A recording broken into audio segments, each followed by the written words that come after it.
You are looking at Julian's pronunciation guide, where we look at how to pronounce better some of the most mispronounced words in the world, like this other curious word, but how do you say what you're looking for today? Let's learn how to pronounce the name of this monument, and I think it's actually the town hall in Florence. If you want to learn more names of famous places in Italy, useful vocabulary, stay tuned, we got more videos for you. Palazzo, that's your Italian pronunciation here, alright? Palazzo, double Z, the Z is pronounced like TS, alright? Palazzo, because you have two Z's, you need to stress on it. Palazzo Vecchio.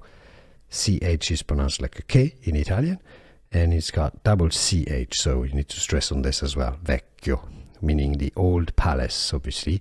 Palazzo Vecchio is the Italian pronunciation. Palazzo Vecchio in English.